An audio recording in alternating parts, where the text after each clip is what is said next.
আসসালামু আলাইকুম। কাকা কেমন আছেন? ভালো আছেন? আপনি কি এই জায়গায় থাকেন? একটু উঠে বসেন। আপনি কি সকালবেলা খাওয়া দাওয়া করছেন?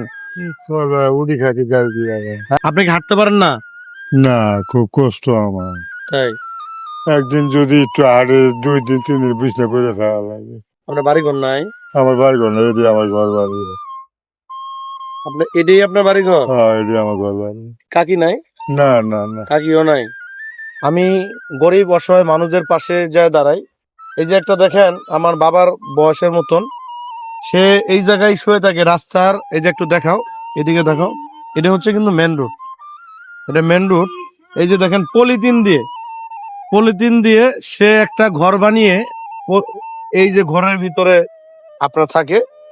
আমরা এই মানবিক কাজগুলো করতে চাই।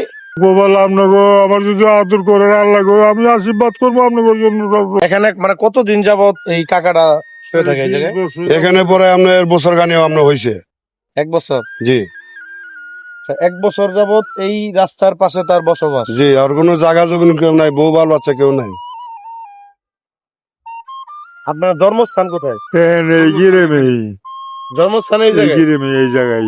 তাই এখন বর্তমানে মা বাপ নাই, না বউ নাই, না, মানে এভাবেই চলেন? এইভাবে একটু এইভাবে চলে মানে দেখে কিন্তু অনেক কষ্ট লাগে। প্রিয় জি। বন্ধুরা, আপনারা এইসব ভিডিও যদি সামনে পান তাহলে অবশ্যই একদম মানে শেয়ার করে দিবেন। আপনাদের শেয়ারে এই একটা মানবিক আমি কাজ করতে আসছি। এই মানুষটা আমার সামর্থ্য অনুযায়ী এই কাকাকে একটু সাহায্য সহযোগিতা করে যাব। আল্লাহ আল্লাহ গো আল্লাহ। খুব খুশি আছেন না? আলহামদুলিল্লাহ আলহামদুলিল্লাহ, আপনি খুশি থাকবো। আল্লাহ আবার সে আমার নবী সাহেবও আপনার জন্য খুশি থাকবো। আমি যেন আমার নবী সাহেব খুশি থাকবো, আমিও খুশি।